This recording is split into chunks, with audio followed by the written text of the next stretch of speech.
Come with me, and you'll be in a world of cinematic adventures. Hello, welcome back to Cinematic Adventures. Today, I am talking with Kevin the Critic. Hey, Kevin. Hi. I used to have the Iron Man video game for my Wii system, and they had like a making of thing on it. And Stan Lee did some interview where he was like, you know, we purposely are going to make Tony Stark a character that you're not going to like, and then we're going to make you like him anyway. Yeah, to me, that's Iron Man. That's why when people are like, oh, relicensed Captain Marvel is horrible, I'm like, no, that's Captain Marvel. Read the comics, people. Really? Captain Marvel is not a likable character. Well, oh man, if you read, I've never read her specific comics, but I read Civil War 2. Mm-hmm. She's a dick. I mean, I don't know. Like, she's the one who kind of antagonized everything, and she's just very matter of fact. And it was thought that she killed Tony Stark. Oh, maybe she saw Iron Man 3 and was like, ah. No, actually, they were fighting over Rhodey because she is dating Rhodey. Oh, and he gets killed, and when Tony finds out, he is livid. Oh. And it's because he gets killed because she sent them on, like, they went on a mission together. Like this, I think, I don't know what version, but it was like a version of the Avengers. They went on a mission together and to stop Thanos. They captured Thanos, but Rhodey gets killed. And when Tony finds out about it, he's livid, and he like that kind of begins his tension with Carol. But then later, when you find out like why she went after Thanos, it was because this kid named Ulysses. He's at first they thought he was a mutant, and then they realized he was actually an Inhuman. Right. And he gets it's basically Minority Report. That's the best way to describe it. Minority Report, where he gets precog images that may or may not come true, and Tony's like, you can't do Avengers missions before anything happens, and Carol's like, the fuck I can't. Something Captain Marvel's another one. I really enjoyed the movie on its own. In the larger universe, I'm thinking she's a god. Like, he's more of a powerful god than Thor is. How are you going to make villains for her to fight? Because she's very like. I think they handled it really well in Endgame. No, they did. She's gone most of the time, and then when she comes in, you think, "Oh, fight's over," but not when Thanos has the gauntlet. Oh, no! You're like, "Oh, okay, never mind." Oh no! Like in Endgame, you want to talk about like a plot contrivance thing. You want to talk about something like because the plot has to happen. In Endgame, when they call her and she's like, "Oh, I'm off on other planets." All I thought was, you guys know that Captain Marvel can't be here because this movie would be over in 15 seconds if she was with them the whole time. And so you have to write her out of here. Okay, not true, because going back to the comics, she can't defeat Thanos when he's got the gauntlet. Remember, at the beginning of Endgame, Infinity War's already happened. He already has the gauntlet. So, and that's why the very beginning, when they find Thanos, and remember, she's the one who goes out first. And then she's like, there's nothing. And they're able to easily defeat him because he doesn't have the gauntlet, because he got rid of the stones. Right. When Thanos has the full gauntlet, like he's got the gauntlet with all the stones, even Captain Marvel can't beat him. Yeah.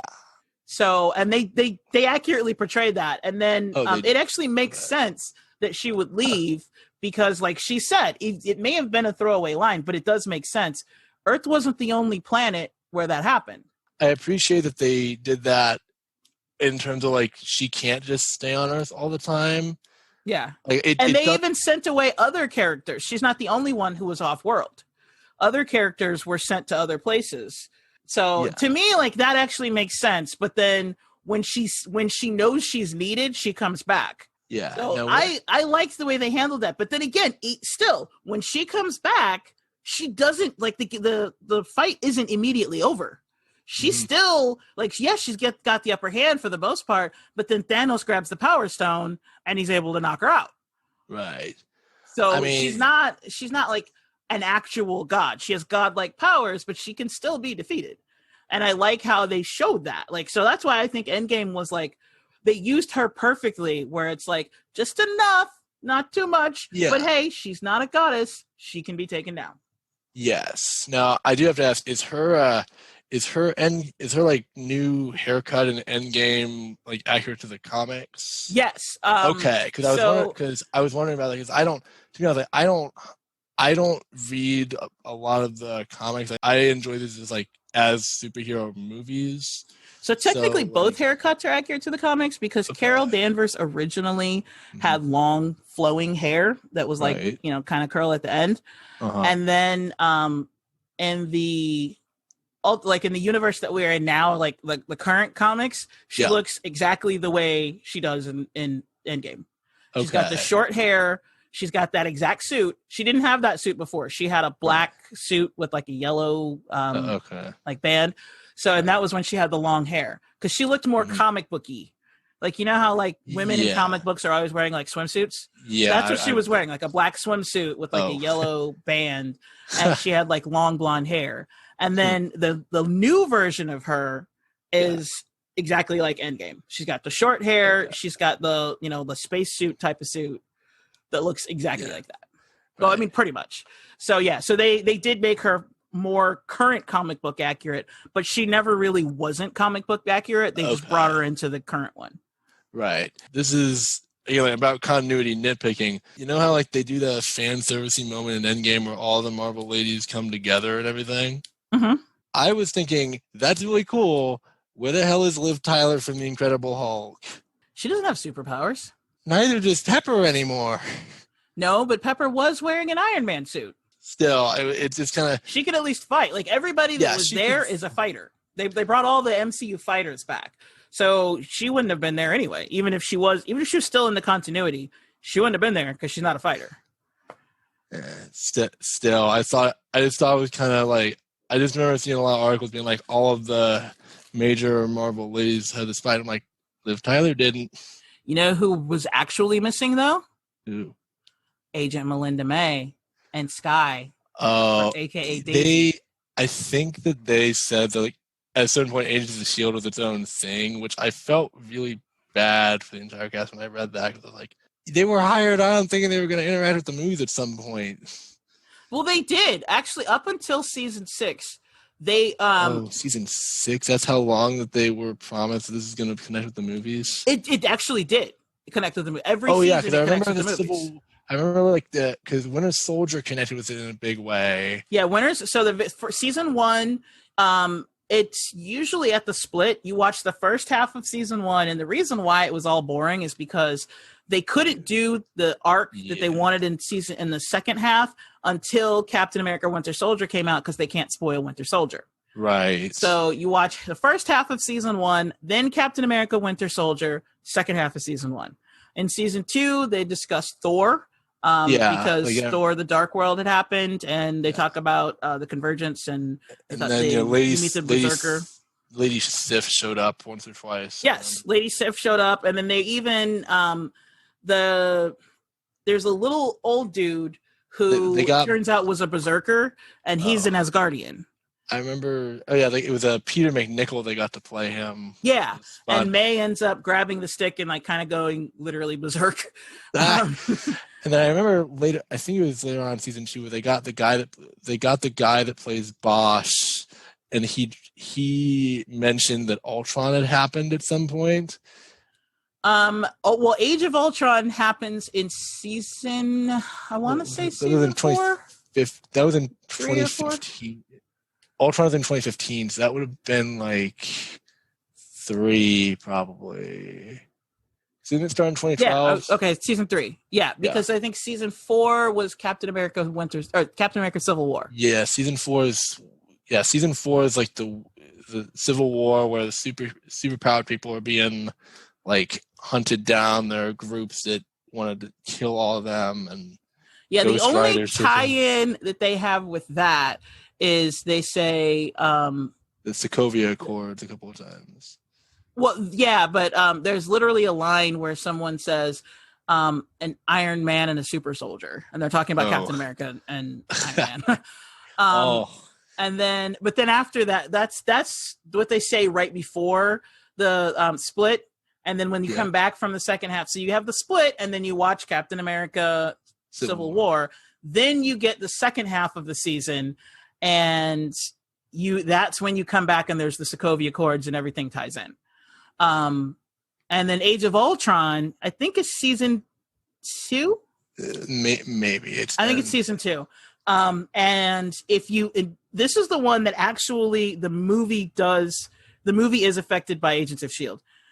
Yeah. If you watch season 2, so after they kind of go back and they show like what was happening in S.H.I.E.L.D. and the Triskelion during during the whole Hydra event, when everything was going down, and they kind of like show like while the Triskelion was going down, these are the people, these are how people were interacting and blah blah blah, and they were able to save a helicarrier, right? And they show you that the helicarriers that they saved, he gives to Nick Fury by way of Maria Hill. So in Age of Ultron, when you're watching, and Nick Fury shows up on the helicarrier, and Maria Hill is infiltrating Stark Inc. or whatever it's called. Stark Industries. Stark Industries. If you were watching Agents of S.H.I.E.L.D. at the same time, you would realize that basically Fury and Hill are still the same Fury and Hill from the first movie. They have different titles now, because Fury's technically he's technically, I don't think he was. Oh no, he is dead. He's technically dead according to everybody else. And Hill is technically with Stark Industries, but they're both backdooring into S.H.I.E.L.D., which is where they get the helicarriers from, and also where they get the information from. Because remember, Hill shows up and tells everybody about the twins, and they were where did they get that information? They got it from S.H.I.E.L.D. And then Ultron opens up with like the Avengers going to Strucker's base, right? Which they got that information from S.H.I.E.L.D. Yeah, and you know what? And I will say, when I got to that point, Agents of S.H.I.E.L.D., it was like, wow, Ultron's opening makes so much more sense. I still remember I saw it in theaters. I was like, why are they here? Who are they after? What's going on? How did they know Loki's scepter was there? Well, S.H.I.E.L.D. had tracked it down, and instead of them going after it themselves, which they were totally capable of doing, for some stupid reason, they gave it that's a whole different episode. Like I could do a whole episode on Agents of S.H.I.E.L.D. or not Agents of S.H.I.E.L.D., but on Age of Ultron. So I have Age of Ultron is one that I like. Iron Man 3 is like it's a fun action movie to me. Ultron is one where I enjoy it okay, but it's frustratingly one of the most important ones in this series, because a lot happens in it that influences later events and character motivations, but also one of the most crammed. Yes, and it's crammed with stupid shit that didn't need to be there. Thor, everything with Thor, I was like, and then you get to still pissed that they killed Quicksilver. Oh no, and then I laugh when they get to Ragnarok, they show you an Ultron that's supposed to be all like hellish and burning fire, and then you get to it's like, oh, this isn't that bad, or at least it's bad, but not as bad as his vision told him. Yeah, his vision made it feel like all the gods were gonna die, and they did die, but individually before Ragnarok happened. Yeah, like before the actual event of Ragnarok, they died in the movie, but like they died separate of the event of Ragnarok. But yeah, I do, and that's one of my issues with Ragnarok. It's not like a big one, but it's a minor quibble. It's like, this is supposed to be Hell on Earth or Midgard or whatever, Asgard. It's like, to me, Thor Ragnarok is one where like they undercut every dramatic moment with comedy, and it's funny. Do. No, it's funny. It's really funny, and I like the visuals, and it's weird and wacky and creative.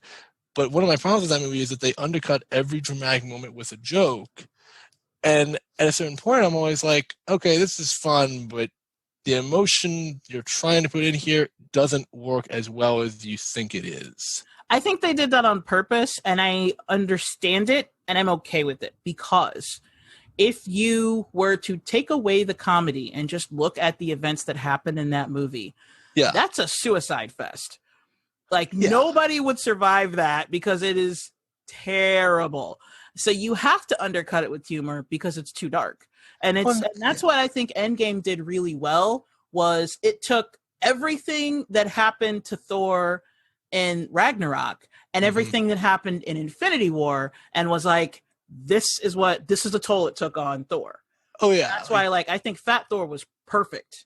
Oh yeah, I love everything they did with Thor in Endgame. It was a result of, you know, what happened to him in Ragnarok and Infinity War. Like I saw people made like, haha, he's fat, and I'm like, no, this is actually, I mean, yes, they're making jokes, but it's kind of, I like that he's actually really beaten down by everything. Yeah. It did a really great job of making him just feel like a person and not just, you know, an all-powerful super god. Exactly, which is perfect because remember in Infinity War, like that it was the perfect synergy because in Infinity War he literally took on the power of a dying star. Mm-hmm. So that immediately puts in your mind like, okay, if this guy can take on the heat of a dying star, he's impervious. But if you're impervious to physical pain, you can still fall to emotional pain. So I love how they did that. They were like, well, he may be physically impervious, but he's not emotionally impervious. And Ragnarok had kind of made him seem like that because everything that happens, he loses his father. He finds out his a sister, but she's evil and he's got to kill her. But he can't kill her because she's stronger than him and smarter than him.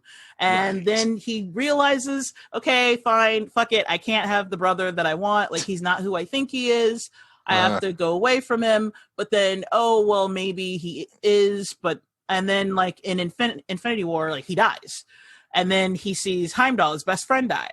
And all of the warriors with him, like all of his warriors die. Before he even gets to Infinity War, half of Asgard is dead. And Infinity War, half of that half is now dead. So it's literally everybody is dead. Why? Because he failed to kill Thanos. Yeah, again, I think I might be able to argue like Thor may have the most interesting character arc out of everybody, surprisingly. Like in the MCU or in Infinity War / Endgame? At least in Infinity War and Endgame, to me at least, it seems like he has the most stuff going on with him emotionally at the very least. I would agree with you as far as Infinity War / Endgame is concerned. Yeah. As far as overall, I would not agree with that. Who do you think has the? I think Steve Rogers has the best overall. Explain to me what that is, because I think Chris Evans is really great in the part. Mm-hmm. I don't know. I'm very mixed on him. I feel like sometimes the way that he's written is a little stoic-ish. Like, I mean, the dude's from dude. I mean, from an earlier time. He's from he was born in 1917. I mean, that's a stoic time. So, I mean, I feel like when he is not, like, I think when the Russos are handling him, like, you know, Winter Soldier, Civil War, like all of that, I think and in the first Avenger, I think that in his individual movies, he's handled really well. I think when you put him in the like Avengers movies, though, where he's surrounded by everybody else, they dropped the ball on him a little bit. So almost like when the two men, Marcus and McFeely and Marcus and McFeely, when they write him, he's the same character. Because they write him in all of those movies. But when Joss Whedon writes him, he's not correct because he wrote him in Age of Ultron and the Avengers. Yeah, like when Joss Whedon writes him. But yeah, I feel like in the Avengers movies, Joss Whedon has like a basic understanding of him, but he doesn't really know how to develop him in the stories, in like the scripts that he wrote. It's like he has to be here because he's the captain of the team, but he doesn't get a ton of like development in him because there's a lot of stuff going on around him in those. I feel the same way about Black Widow. I think she's written the best in the Captain America movies. I think she was written the worst in the Avengers. In both and the Avengers and the Avengers Age of Ultron, I absolutely hated her roles. But I loved her in Winter Soldier because I'm like, that's Black Widow. I mean, Oh god, like you want to talk about inconsistency? Black Widow's hair goes through so many changes in every single movie. Like that's a small detail that drives me nuts. It's like, but it is kind of in changing character because she's a spy. Spies don't stay the same; they have to change. I mean, sure, but like, because even Hawkeye is different from film to film. Hawkeye, man, I need to watch some of these again because I don't. I mean, I like Hawkeye fine, but I feel like he got shafted the most out of anybody. He got shafted in the first two films he was in, which was Thor and the Avengers. Yeah, but then after that, I think he gets fair play. But even still, like if you look at his costume and his hair and everything, even he changes movie to movie because they're spies. Spies are supposed to be in disguise all the time. They're not supposed to look the same. So to me, that's just part of their character. And also like they're in the looks that she has are from different iterations of her in the comics because she's been around like since the 60s and she's had several different looks. So they just kind of threw them all in. Okay. So her looks don't really bother me, but her characterization does. Like in the Avengers when she's freaked out after she encountered the Hulk, that to me was Joss Whedon like making her a damsel in distress for no effing reason. There's no reason for her to do that. It doesn't make sense to me why her and Hulk have. I mean, I know they try to explain it. Don't get me started on that. Oh, bullshit. that is literally the worst thing in Age of Ultron.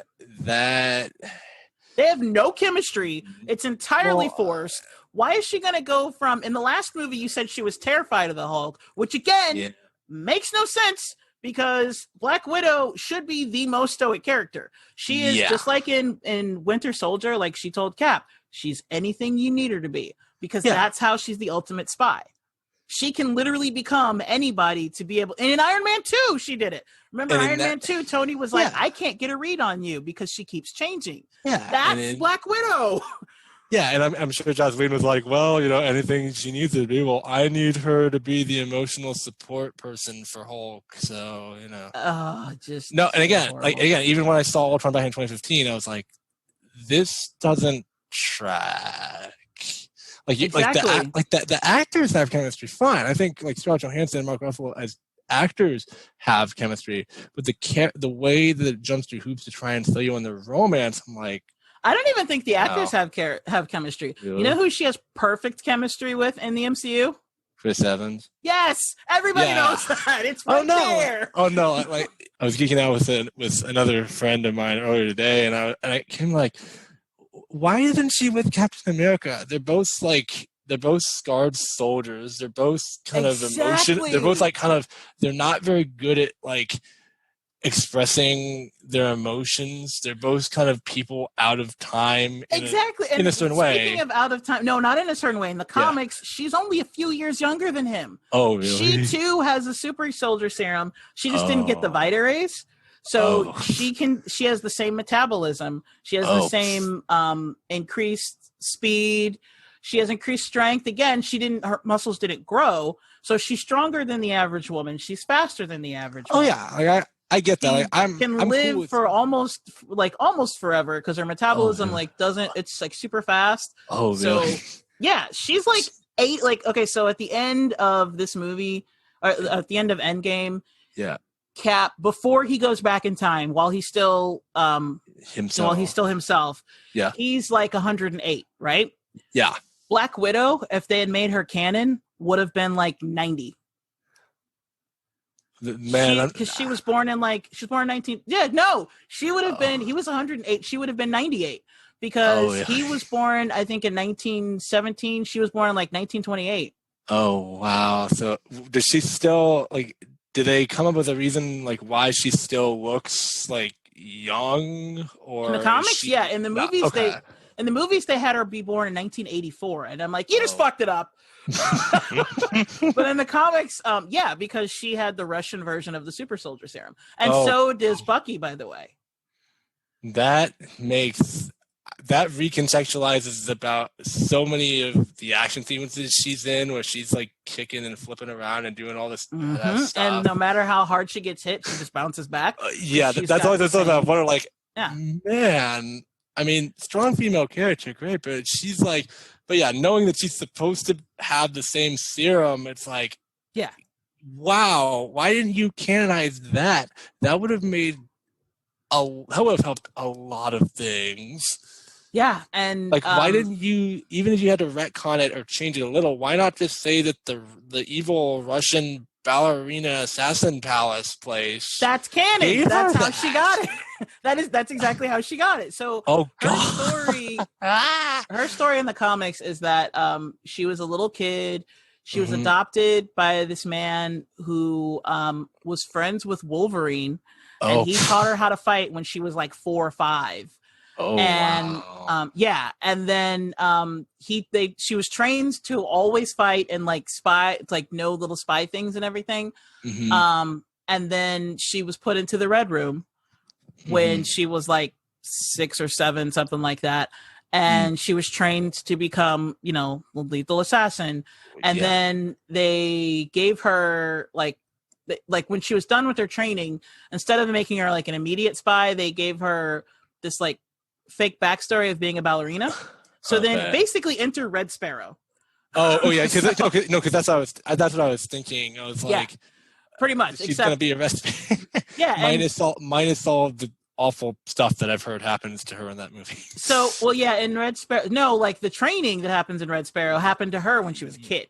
Oh, because she entered when she was a kid. That was the Red Room, and then they go ballerina. So it's kind of reverse Red Sparrow, where like she starts out as learning to be an assassin, and then she becomes like a ballerina, but she's not very good at it. Right. And then they have her marry this guy named Alexei Shoshkatov, who is a pilot. In like the Russian military. And then one day they basically, so pretty much both of them were like sleepers, and they like call him up, and the way they do it is they tell her when she's like 21, they tell her that her husband died in an accident, and like a training accident, like when he was flying. Yeah. And so she thinks that he's dead. So then she goes and joins the KGB, and then they basically like enact her, and that's when she gets like that's when she gets the serum, and then she gets trained again with Bucky because he's the Winter Soldier at this point. Oh, yeah. And she develops a relationship with Bucky. Oh my God. And then her first act, or not her first act, but her first interaction with the Avengers is she's sent to steal the Iron Man suit from Tony Stark. Which is why her entry into the MCU as stealing the Iron Man, like infiltrating Stark Industries. Right. That's like on brand. So, yeah, she's got an interesting backstory, and the MCU kind of fucked half of it.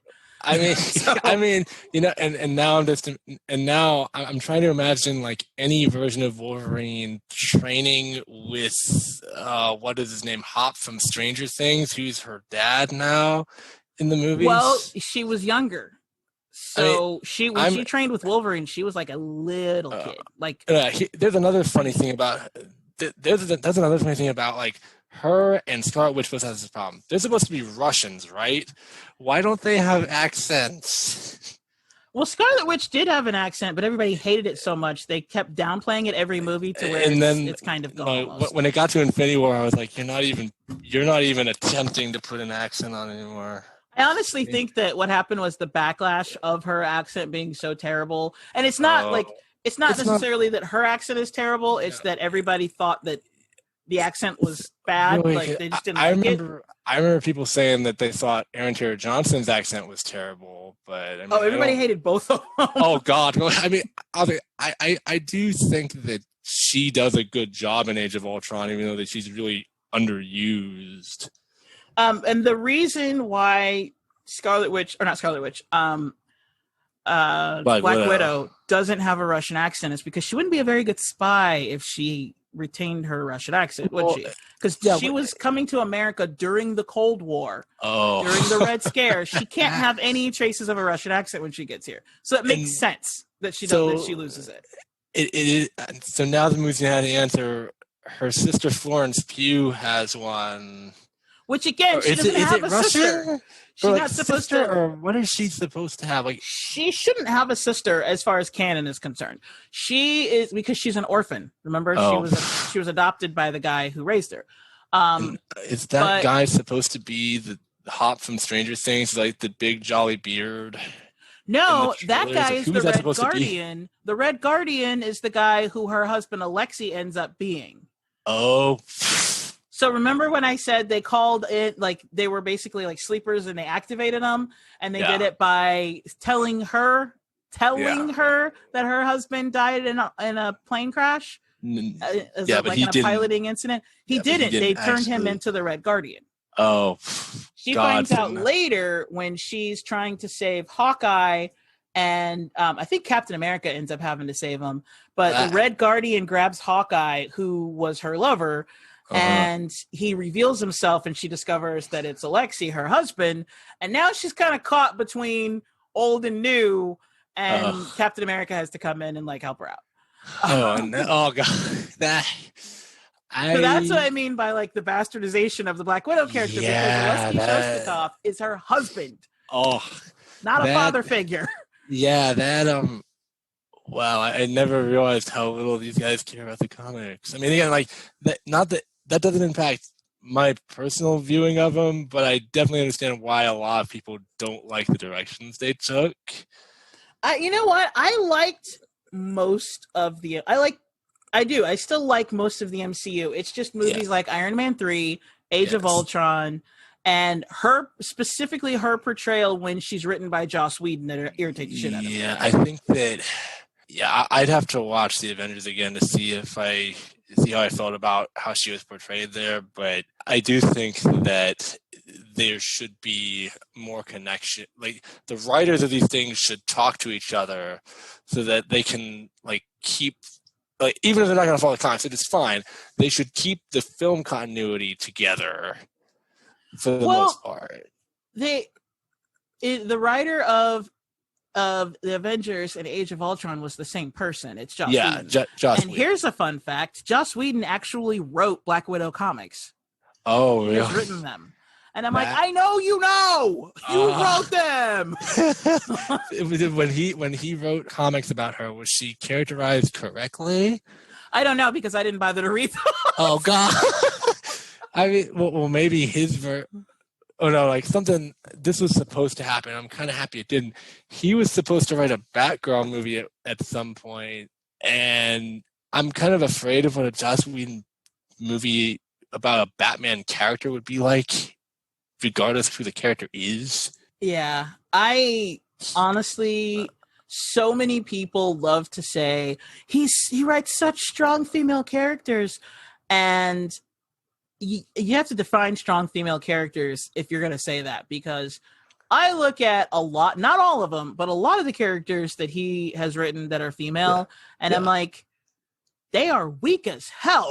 Like, they may be physically strong, but that does not define strong to me. Like, right. To me, it's like emotional strength. And he made Black Widow weaker than she is in the comics. Because, like, take the Avengers. The scene where she's running away from the Hulk, okay? She runs away from the Hulk. He swats her to the side, and she just cowers there and cries. I'm like, that's not Black Widow. Black Widow would get up and take off. Even like within the movies themselves, like that doesn't make sense. Like, I mean, she might be shaken. She would be shaken a little bit by that, but she wouldn't. Even if she wanted to cry, she wouldn't do it there. Yeah, she wouldn't, especially not when there's action happening, because that's Black Widow's jam. She's very much the type of person who would, like, if something happened and, like, if there's something emotionally that she's got to work through, she's going to do it by kicking somebody's ass. She's going to dive into the work in order to get out of it. So, so to me, like, if she gets swatted by the Hulk, she would get up, take like a minute to be like, like the physical issues. But then again, she's just like Captain America. Basically, the scene later in the Avengers when Captain America gets thrown out of when the blast happens and he like falls on the ground after the explosion, and he takes that second to like get up when he's or not on the ground, when he's on the car. takes that second to like, kind of feel it, but then he still gets up and keeps going. That's what Black Widow would have done. The exact same thing. And I think that when when Nick Fury made the call to stop, to be like, hey, SHIELD agents are infiltrating, we're being infiltrated by people who look like SHIELD agents. And remember, he put out the call to stop Hawkeye. Yeah. She should have been fighting those SHIELD agents that were infiltrating. And then just like in Winter Soldier, when you get to the point where she's like, remember Cap is calling her and she's like beating the shit out of like 3 dudes. Oh yeah. And she's just like fighting. She's like, hang on. And she's like fighting. And then she's like, okay, and she like knocks him out and keeps going. That should have been that scene where like she's fighting, other SHIELD agents. Fury calls in and she's like on it, knocks out the dude she's on, and then moves on to go deal with Hawkeye. Oh, that's Black Widow. Oh God. So I'm trying to imagine like Christopher Marcus and Stephen McFeely watching the Avengers going like, exactly. They wrote her way better. And she has chemistry. She has perfect chemistry with Cap. They set it up in Winter Soldier. Yeah, they set up. Again, like even back in 2015 when I saw Ultron in the theaters, I did not. I sort of. I went with like, okay, you're doing the Hulk, but you're like not doing it. Like you're into the Hulk. Which, by the way, I cannot remember ever seeing her be with the Hulk. Oh, she has been with Tony Stark. And also, she's been with Hawkeye. She's been with Captain America. She's been with Daredevil. She's been with literally every character except for Bruce Banner. And here's another little geeky continuity break that Ultron makes. Like, in the Incredible Hulk movie where Edward Norton played him, which I like, and the movie that disregards that one completely at this point, but still, they make it very clear in that movie, Bruce Banner can't have intercourse with somebody because his heart rate will go up and he'll Hulk out. Yes. So when he and Black Widow are about to get intimate with each other, at the farm, I was like, wait. Yep. Don't you shouldn't. Nope. You can't do this. Even if I bought that you two liked each other, you cannot do this. Well, okay. So technically, in defense of this one little point, technically, he's already moved past that. Yes. Okay. Yeah, because remember in the Avengers when he's always like, I'm always angry. So at this point, he's learned how to turn on and off the Hulk. Right. So he can technically he can possibly have sex and then not Hulk out. But although if there's ever a point when you're not fully in control of yourself, well, no, probably going to be that moment. That's what I was thinking. It's like, he's learned how to control it, but when you're doing that, control's not really going to be your top priority. So I'll still give you that point. So that's my plus. Like, what happened to Betty? Did she just like fall off a cliff the or way something? Your major hang up is how they treated Black Widow. My major hang up is how they've treated Hulk in these things, because he's like at the end of the game, I loved it a lot. I was thinking like, so the Hulk doesn't have a problem anymore. He's super smart now. He can control it completely. Yeah.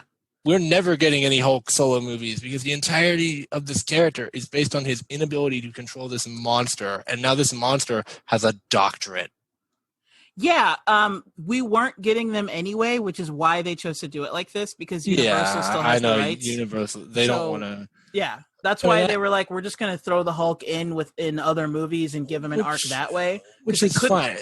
I mean, I think that the way that they've handled his arc as a supporting character, I think is fine. I just think in terms of like, they've gone a really long way away from what his baseline issue as a hero is supposed to be. And I'm interested to see how they deal with that in later movies. Well, you know what? In the comics, he's been Professor Hulk before. So it's kind of like with Spider-Man. Like, his initial thing was like how to juggle being Peter Parker and Spider-Man. Yeah. But he does come to like he comes to like a marriage of how to be the two. Right. But then, like, you still have like years and years and years of Spider-Man comics. So all they really have to do is just pull from the comics, because there's plenty of material there. And I mean, and as far as Spider-Man is concerned in here, I think Tom Holland is good. Mm-hmm. I don't like that they made Iron Man into Uncle Ben and basically made Uncle Ben just not his mentor. Matter. Oh, well, okay. So technically Uncle Ben did happen. They're doing, and I am very grateful for this. Mm-hmm. They are sparing us Uncle Ben's death again, which Batman can't seem to freaking do. Every single Batman movie, we have to watch the Waynes die again. Oh yeah. No. I'm okay. Like, I'm okay with not seeing Uncle Ben's death. Like, I was okay with them not showing us that. Like, I was okay. I liked that he had already been Spider-Man for a while in Homecoming. Mm-hmm. My problem with it is that I feel like the Spider-Man movies, they're not standalone Spider-Man movies. They're always after big events, and you have to have watched the previous thing to understand what's happening in them. Yes, but if you are Marvel and you are granted the use of a character, and you have a 22 movie epic, right? Yeah. When you get the chance to write, and they say, hey, Sony is going to keep all the profits, but you get a chance to make the story. You're going to make that story have to tie into your universe, so that it doesn't make sense unless you watch Marvel. So I get it. That's exactly why it's like that. Like, because Sony's getting all the money from it. But if you were to just look at the Sony Spider-Man movies, you're like, but who's Tony Stark? What's going on? What do you mean? What happened? And what happened? What event is what happened? Also, so you're gonna have to go back and watch the MCU. Yeah, and then also it's frustrating to me that I feel like they haven't made his life difficult enough. Yeah, I mean he struggles. some. He's poor. That's really difficult. He's poor, but I feel like Far From Home did a lot better job of showing the stress of him balancing his teenage life with being a superhero, better than Homecoming did. Homecoming, I was like, yes, it's stressful. Like, you're poor, you can't join clubs, but I think that movie. I think both of them did a good job in it, because with Homecoming, the emphasis was on who he is. It's the question of, am I Spider-Man or am I Peter Parker? And everybody keeps pulling from Iron Man 3's arc bag. It's like, is it the man or the suit inside it? Right. And like I said, Spider-Man did it better. So, because especially when you have that scene when, he's trapped under the rock. That scene of the rock. Half and half. Yeah, that scene where he's under the rock, that's probably my favorite scene in the movie, next to the one where Michael Keaton is like being the ultimate dad in his car. The tension in the car. Exactly. That's the other point I was going to point to. The tension between the actual, and because again, it shows, like, this is a problem Spider-Man always has. Yeah. If anybody knows that Spider-Man is Peter Parker, now Aunt May's in trouble. Now Gwen Stacy or whoever he's with, Liz Allen or Kristen. Exactly. Yeah. And so that's why I think it was perfect that it was the, Spider-Man's going against the Vulture. Mm-hmm. Guess what? Your girlfriend's dad is the Vulture. So now in real life, you guys both know. And so that is the perfect dichotomy of, are you going to be Peter and let it go, let him be the Vulture and live because he knows who you are? Or are you going to go after him as Spider-Man and risk him coming after you and Aunt May? That particular bit right there, I thought was probably the most expertly handled aspect of, will he be Spider-Man or will he be Peter Parker? At least, like, in Homecoming, that part was handled excellently. Mm-hmm. I think that another thing I like about both of those movies is that their villains are not big, huge guys. They're just like regular working class people. Mm-hmm. That They fits were in screwed really over well. by Tony Like, Stark. No, and that's the thing. Like, I don't want another, like, if another Spider-Man villain origin is I got screwed by Tony. It's like, okay, it's like I like them to not go to that well again, but they've done it. They've done a good job of it twice now. I agree. If you do it again, it's overplayed. But Yeah, like, I do like the fact that, remember we were talking about Tony Stark as a dick? Yeah. He stole, like, he's essentially Steve Jobs. He takes the technology that other people create and takes credit for it. Yeah, I mean, I also like in Homecoming that I really love the way it opens, where like Michael Keaton and his crew are like the construction guys. And it's like Tony Stark says, "You can't have this." It paints Tony Stark in a very negative light at the very beginning, because we've been told to like him in most movies, or at least I think we're supposed to. In Homecoming, the way it opens up, you're like, yeah, Tony Stark kind of sucks. You just took some people's jobs away. Yeah, but see, I think that was important because it reminds us he's a billionaire. He's the Elon Musk in this world, and he's not like, yeah, we may think he's quippy and he's funny and, he's a superhero, but his character's a dick. He's not. He doesn't have redeemable qualities like as a person. So I mean, his only redeemable quality is like that he wants to use his powers for good, which is. But he wants to do it his way. So that's perfect to go back to the Avengers. Yeah, he wants to use his powers for good, but why is he all up in Captain America's face, Mr. Good? Like the embodiment of goodness. Here he is being a dick. And also, like, again, the ways Joss Whedon keeps messing things up. Captain America's costume in Avengers, like when he's not wearing the helmet or the facial mask thing. Mm-hmm. I'm in the middle of the first season of The Boys right now, and so I keep thinking of like he's literally just Homelander. Yeah. With a different name. Yeah, it's not a great, but the costume is comic accurate. It's shitty. I love the blue stealth one in Winter Soldier. That's awesome. The blue. Yeah, the it looks good there. I really like the costume in Endgame that he has on. I mean, that it looks dumb, but it works. Like it's like kind of a cool kind of dumb, I guess. Yeah. But I like it when it's like battered and bruised, because that to me is like emblematic of Steve Rogers. Yeah, then that's battered, it's bruised, it's bloody.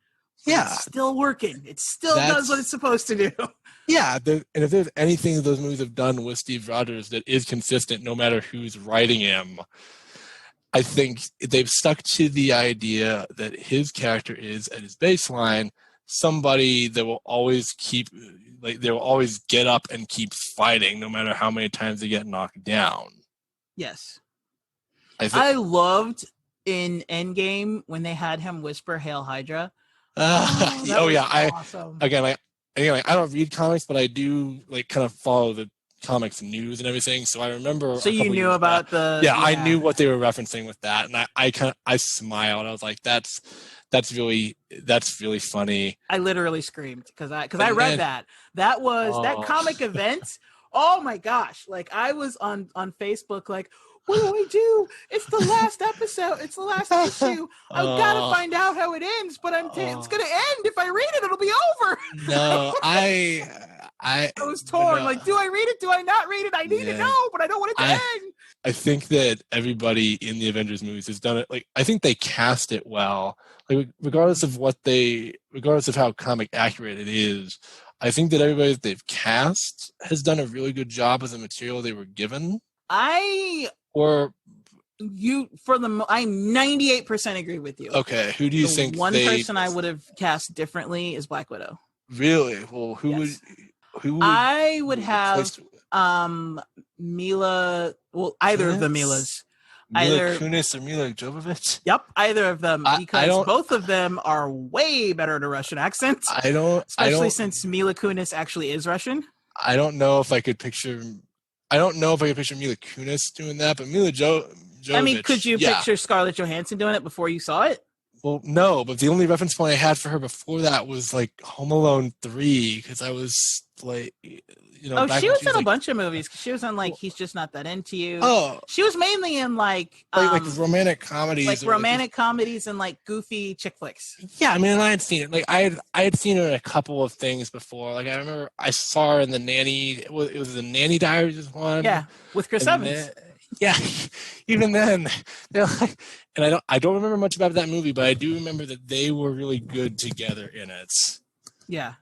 So I mean, as far as like not having seen them in action films, we hadn't seen her in an action film before Avengers or before Iron Man 2, actually. No, and actually, before she was cast, they had cast Emily Blunt in the role for Iron Man 2, but Emily Blunt was with I want to say it was like Paramount, it was some company.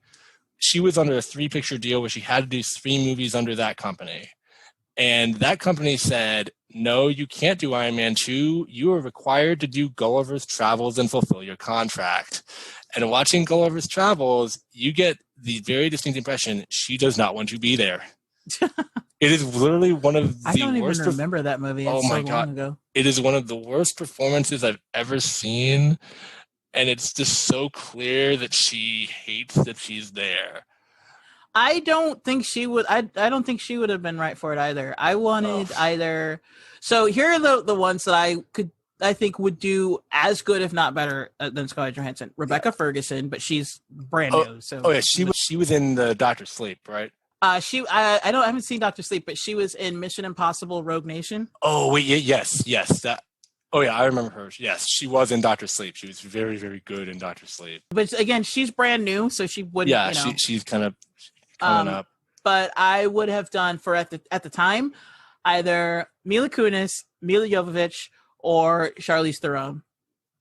Wow, and as far as like Charlize Theron is too old, she did Old Guard this year. Yeah, I saw doing it. I saw part of Old Guard. And I was like, she's basically doing exactly what Black Widow does. Yeah, same thing with Atomic Blonde. Yeah, I think she's better at playing going from non-emotion to false emotion to like not really ever knowing what her real emotion is. Mm-hmm. That I think she would have been the best at that. But then another person who would have been really good is Mila Jovovich. And she's already got the action chops. So because she was in the Fifth Element, I believe. She was in the Fifth Element. Yeah. She was in she's not Underworld, right? She's Resident Evil. No, that's Kate Beckinsale. Right. She's Resident Evil. Yeah. Okay. Yeah, I've seen part of the first Resident Evil movie. Mm-hmm. I have not played the games. I don't really. I know it's a franchise, but I haven't really. I know that critics always trash them, but they make a ton of money. So I've never seen the games. I've never played the games, but I've seen all the movies. And as far as plot wise, they're super dumb, but they're entertaining. Yeah. Like they are. I'm sure they are. I mean, it's like vampires and a virus and Umbrella Corporation. Yeah, it's really it's like super virus. It's more like zombies and a super virus. And if like. So the virus has like different levels. And so like at one level, the people are like just zombies, but then at another level, they're like a super zombie, like kind of like a vampire. But it's all like the Umbrella Corporation controlling it. And then it gets really, really dumb. And it's like, because it's like she dies and then she's alive again. And then you find out she's a copy. And then there are like tons of copies of her. This sounds like it would be a really fun thing to just binge through and see how dumb it became. Watch it get dumber by the movie. Oh God! Like, and I know that it's always fascinating to me when occasionally you have a series of films where critics will bash them so much, and then they make like $600 million, and you're like, okay, well somebody's enjoying this. Yep. Someone likes these. I mean, and I almost feel like the Marvel movies are that way sometimes, where it's like some of these are super dumb, but they make a lot of money and the actors are really, really, really good. See, for the okay, most part. I think that there are 2 movies in the MCU that are super dumb. Aside Which from are? that, I think they're all really good. Or Which at the are? very least, they're all good. They're all Well, at least decent yeah. movies. Well, The yeah. Like, 2 are Iron Man 3 and Age of Ultron. oh Those are god. the Oh, man. 2 that are the worst Yeah. movies to me. I don't know. For me, the worst movie in the MCU would have to be Ant-Man and the Wasp. I It's wanted a to like it. forgettable film, but I don't think Well, that it's I terrible. I thought it was like tonally all over the place. Some of it was very like dark and sci-fi, like it was taking itself very seriously, and then other times they had jokes in there that were like for little kids. And so or at least I thought they were for like younger children, and so I could never get a based on like what audience you trying to hit with this one. It's trying to me, it's trying to hit kind of like the, what do you call it? The guy who does the Will Ferrell movies. The Adam McKay. Yes, Adam McKay. To me, they're going for an Adam McKay type audience, which is very much a juvenile style of humor, not necessarily made for kids, but like but juvenile, sure. Yeah, and to me, that's what Ant-Man is going for, because essentially that's Paul Rudd.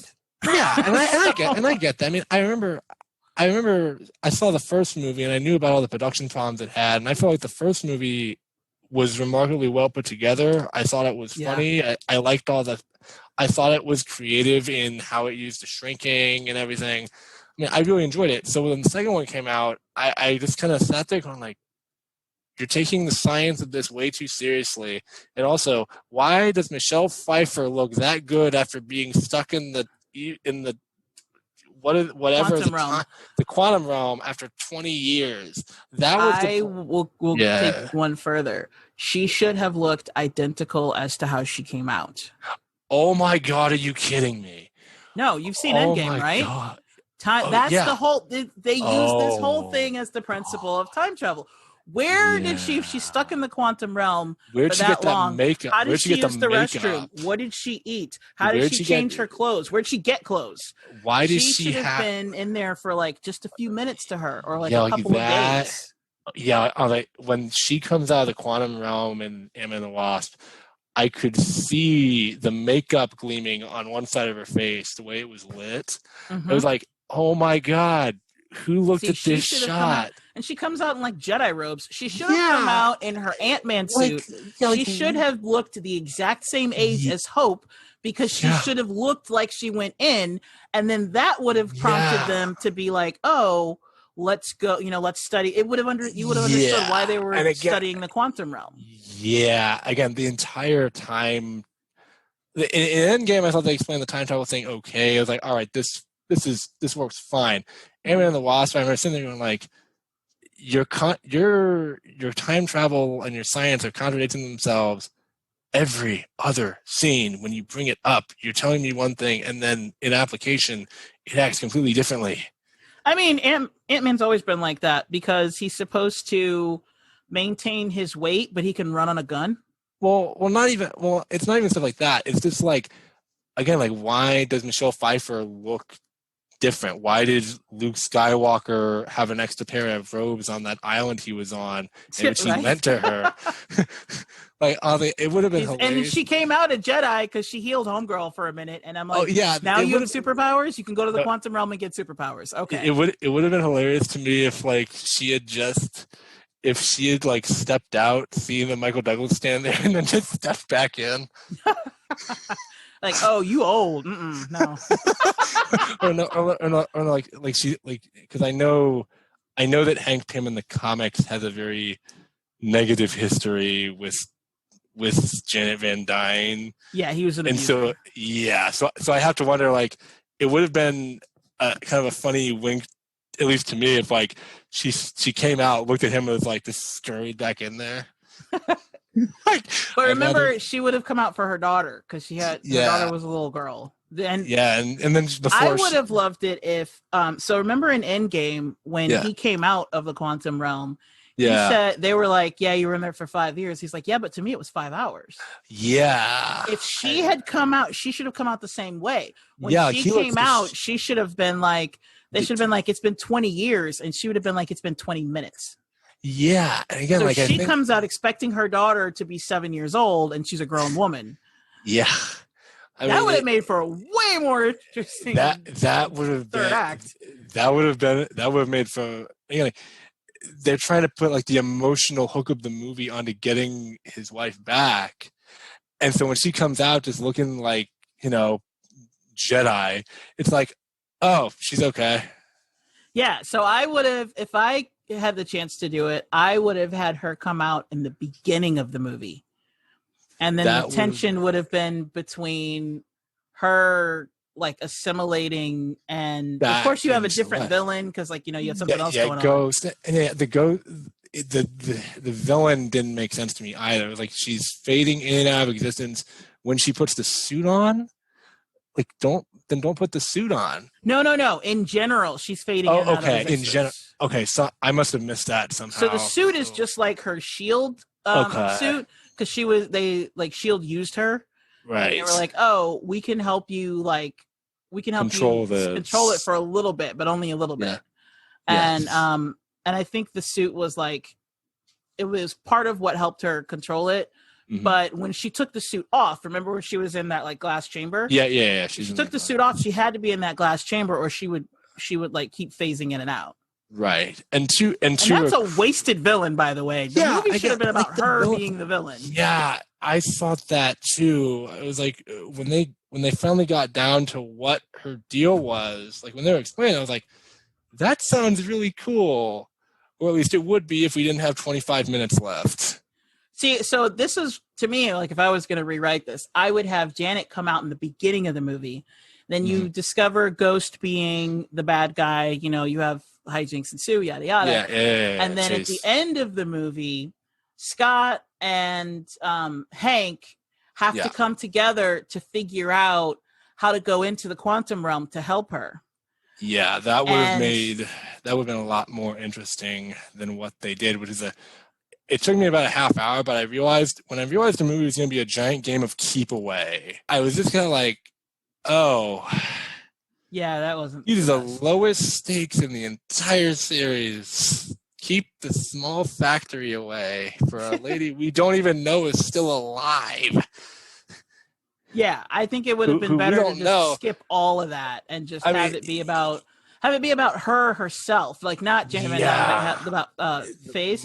Have it being about her coming after them because she finds out that Janet's back and she is determined that Janet knows. So maybe she kidnaps what's her name? The daughter. The Wasp. What is her name? I keep thinking Janet, but that's the mom. No, it's not Janet. It's Hope. Hope, yes. So she kidnaps Hope when Hope is not paying attention or something. Somehow she's able to kidnap something Hope. like that. And so you have this whole thing where like they're trying to get Hope back, and because her name is Hope, it would be a perfect metaphor for them trying to regain hope. Oh god, and sometimes they've gone for like cheesy metaphors like that, so it would have made sense. It would have been perfect. It's like, look, guys, you're asking me to buy that this guy can shrink down, and I can go with a cheesy message if you go all the way with it. I mean, her name is literally Hope. Why didn't you do this? And it could have been something that could have been hindering him is what they did in the movie, which is he's supposed to be on house arrest. So how is he going to stay on house arrest and go rescue Hope? And again, like the explanation they gave for like how to have him out there, like the ant, like the giant ant put with the thing on, that was something that I thought was very like kiddish, which would have been fine. But then you've got the very serious side of this story about them trying to get Janet back, and it just kind of clashed tonally for me. It's like cutesy ants with serious emotional issues. I think that it would have been better so his solution to leave, instead of it being the ant. Yeah. Remember, Hank Pym is as smart as Iron Man. Yeah. So he could easily have designed, and he was part of S.H.I.E.L.D. Right. He could easily have been the one who designed LMDs. Yeah. And he could just design a life model decoy for him to make it so that You know, they and like part of the whole thing could have been there's a chase between Hank and the police because they think that he's Scott, but Scott is really on the mission to save Hope. That would have been cool, like to have it like is Hank gonna get caught? Is Scott gonna get caught? Like is Scott gonna get her? Is his buddy Louise gonna tell us a story of how this all happened again? That would have been perfect. Well, no, yeah, and again, I like Michael Pena a lot in that role. Like I love how like upbeat and happy the character is. Mm-hmm. I think it's like one of the best. He's like one of the most enjoyable aspects of both of those movies to me. Definitely. I still love it as well, and most of the time, like the issues with these outside of Ant-Man and the Wasp, where the stuff is just too much. Maybe a second watch will warm me up to it more, but the first time I watched it wasn't working for me. Outside of that, I've enjoyed all of them on like some level somewhere. I think the biggest problem that Ant-Man and the Wasp had was timing. It should have come out in like January or February because the mindset in January, February is this is where bad movies come out. So if you have a decent movie come out then, it seems great. Yeah. But they put it out in July when the best movies come out. And then it was right after Infinity War 2. Exactly. And like it's the thing felt to me like they had watched the reception for Infinity War and had listened to a bunch of people on the internet who had been asking where Ant-Man was. And they were like, okay, quick, write something to explain why he wasn't here. And I sat there watching like, I didn't really care that he wasn't here, but now that I know what he was doing, I really don't care that he wasn't there. Like this, like yeah, he double down on my not caring. he should have. I liked the character in the first movie. I like him in Civil War, and I like him in Endgame, even though they spend the entire movie dumping on him. But like when they said like Ant-Man and the Wasp is the answer to like where he was, I was like, I didn't need to know that he was doing this. I mean, I'm happy Michelle Pfeiffer's here because maybe they'll give her something to do in later movies. And I know that Ant-Man 3, they just announced a villain for it today, actually. In Ant-Man 3? Yeah. Who's the villain? Man. Part of me like doesn't want to know because I like to go in like trailer blind where I haven't yeah. But then part of me is like, okay, but who is it? Oh no. I'm the same way where it's like I have a love-hate relationship with movie trailers because I love seeing them and also I hate seeing them because they tell you the whole movie nowadays. Well, not all. I think they're getting a little better about not doing that, but there was a period for like 3 years where every trailer was like, all right, first act, second act, third act. I know exactly how it's going to go in 2.5 minutes. I think they're getting a little bit better about that. Their new approach is either like show you just enough to get you interested, which is what you're supposed to do, or be so vague that you have no freaking clue what it's even about and you're questioning will you even see it.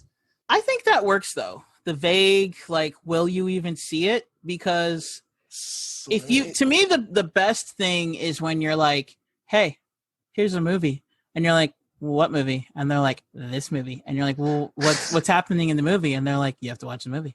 And then I'm like, okay, now I'm gonna watch the movie. Well, I think the Dune trailer is kind of working under that approach, where it's like, I can still see. I think the Dune trailer, like, it's good and it does make you want to watch the movie, but that's because we've seen the old Dune and we're like, this is 1,000 times better. Well, I haven't seen the old Dune yet, so even for me, I'm like, I'm not the biggest, from what I've seen Timothée Chalamet in, I'm not a huge fan of him at this point, but I like everybody else in the movie around him.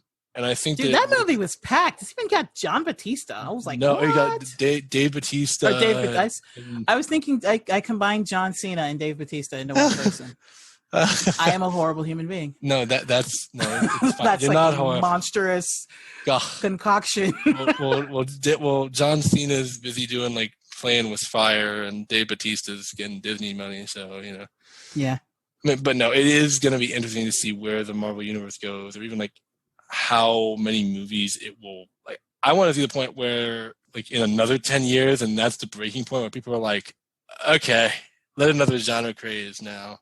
You mean past superhero movies? Well, yeah, because I think, like every few years, it's like back in the 2010s and early 2000s, it was like all these fantasy children's literature movies came out, and then it was, dystopian young adult stuff, and now it's superheroes. And so I'm wondering, and I think most of these are good. I'm just wondering, like, regardless of their quality, will there be a point when they are not financially viable enough to continue making, at least not as consistently? If you're DC, absolutely. DC, that was a low blow. No, DC. I have the entire DC extended universe, and they're frustrating because I think that they get like. I think that Wonder Woman is good. I think that Suicide Squad is really stupid, trashy fun that I don't think about too hard at all. I think Justice League is okay in the barest sense. Birds of Prey is fun. And, Aquaman's goofy, and Shazam I think is actually really good. I mean, but yeah, it would be nice if they could figure out a direction and keep heading in it instead of reacting to all the criticisms of the previous movie with every release. So, you know how I made you admit that Iron Man 3 wasn't good? That it had a lot of issues. That if you think about it for more than 10 seconds, you're like, yeah, there's a lot of problems here. Yeah. Next time, I'm doing that with Shazam. All right. God. I've watched the video. Yeah, if you're going to hit me with him in the adult form doesn't act like him in the kid form, yeah, I picked that up the last time I watched it. I was like, this doesn't. I mean, I think both of them are good, but yeah, it is a legitimate criticism. Like, you could have made the adult version less, or like more like his kid version. The adult version was more childlike than the kid version. Kid version was all responsibilities and yeah, it is like a straightforward attitude. But then the kid version was like, oh, I'm just a kid. Like, they're not even the same character.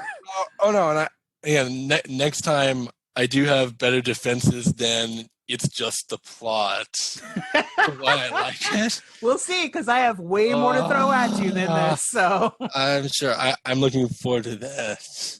Now I've thought several points. Like, now I have to do an MCU rewatch and really make sure that I like all of these movies now, that they don't have glaring issues with them. If it makes you feel any better, I have watched all 23 movies in the MCU more times than most people have watched any of the movies individually. I actually sat through. The first marathon I did was the first 11 movies. Yeah. At Age of Ultron. Right. The second big marathon, because every time there were mini marathons, I would do those, but those would usually be like just the Captain America movies, right? Yeah. But then the next big one was all 22 films in a movie theater, back to back to back. Oh, I mean, I also remember, like, I remember they had, like, when Black Panther came out, I'm pretty sure they did, like, marathons, everything until that point, too. I was going to, like, I checked my theater to see if I was going to be in town for it. I was like, John, I'm not going to be here for this. Oh, you'll love this. Here, I forgot to request off for my birthday, but I requested off for the MCU. I was like, okay, so Endgame comes out here. So like Endgame comes out on Friday. So the marathon's going to start Tuesday. It's going to end Thursday. I'm going to need at least a day to recoup, because you would think just sitting in a theater is not stressful, but it is physically stressful. Oh no, it is. Like, there was one, I get that. Like, there was one day, like back in 2011, I had like a 3-film marathon. I saw the Lincoln Lawyer's Source Code and the Green Lantern movie on the same day, and by the end of it, I was like, whew. Oh yeah, that's nothing. I've seen all. Okay, so the very first one I remember doing in a theater is the Dark Knight trilogy. But I also did the Hunger Games. I did 1 and 2. Yeah. And 1, 2, 3. Then 1, 2, 3, 4. Yeah. I did the Avengers. Right. Then I did Age of Ultron. The Avengers wasn't that big a deal, though, because that was just 6 movies. But Age of Ultron was 11 movies. That was the biggest one. I mean, and then I did Star Wars when The Force Awakens came out. So that was 7 movies. Wow. I I binged the Star Wars movies up unto The Force Awakens, like back in 2015 when it came out. Mm-hmm. But I haven't binged all 9 of them yet, or not 9, but like all. So what like, you're saying is you don't 11? hate yourself. No, I don't, because no, I don't. I'm like the most casual Star Wars fan in the world. It's like I just view them as popcorn cinema. That's honestly how you have to see the prequels and sequels. Because if not, if you use your brain, you will rage. Yeah. And again, Rage. I think the first 3 of them, like back in the 70s, yeah, I think those are very classic status, deservingly. Yes. The prequels, I'm like, okay, episode 1 has good action. Episode 2, little better on the plot side. Episode 3, it feels like Star Wars again. Of the prequels? Well, yeah, I like episode 3 again, as much as like this is a fun turn my brain off action, like spectacle things go. It's got script issues. Hayden Christensen's acting is really good. Okay, see, no, I am against that. It's not Hayden Christensen's acting. He is doing exactly what he was told. It is the writing and the directing. That is 100% George Lucas. Yeah. Because if you go back and you look at Anakin in The Phantom Menace, he had him act the exact same way. This is Lucas's vision. Okay, so this is that we're seeing. Yeah, and it's not bad acting, it's bad directing and writing. Oh no, and I do recognize the fact that like it's not entirely his fault. Like I think any actor or actress, if they're given really bad material to work with and bad direction, then they're not going to look very good. It's like I don't do a lot of dumping on him and people are like he's so bad. I'm like, who would be good with the way this is written most of the time? Yeah, it's not the writing. The prequel trilogy is an example of when you surround yourself with yes men and you don't have studio mandates. When you control the shots, not that great. Just like everybody talks about The Matrix, like so many people can't stand The Matrix Reloaded because they were under very strict guidelines as what they could and couldn't do in The Matrix, which is why they had to change it from turning humans into a CPU into a battery. Yeah. The studio made that decision. But when The Matrix made all the money, the studio was like, all right, you're good. We're out. And they let them do what they wanted. And then the architect scene happens and only like 10 people understood it. Everybody else was like, I don't get it. So, but if the studio was there, they would have been like, what are the words that are being said? And they would have made him change it. I tried to watch The Matrix Reloaded once. I got through about 12 minutes and said, no, wherever this is going. I mean, I just kind of, you ever turn a movie on and you get partway into it and you just kind of look at yourself like, yeah, I know this is going nowhere I'm going to enjoy. So, yes, that movie is Shazam, but yep. I love The Matrix Reloaded. I hated it at the time, but not because of the architect scene, because I'm one of those 10 people who got it. I actually loved the architect scene. I hated the CGI because I felt like I was watching a cartoon happen. Yeah, I've seen clips of some of the action scenes, and it's so like the Agent Smiths look so rubbery and not real, and you're like, oh, CG. I look forward to having my love of Shazam crushed by you next time. And I shall. And this also includes my non-contractual obligation to mention Star Wars because I somehow managed to nearly every episode. That's fine. That's fine. I love talking about geek stuff, good or bad. So where can everybody find you? You can find me. My name is Kevin the Critic. You can find me on Facebook, Twitter at Kevin_the Critic, and Instagram Kevin the Critic, all one word. I have a film review blog where I post full written reviews. I do blurbs. I take review requests. All that. So you can check me out there.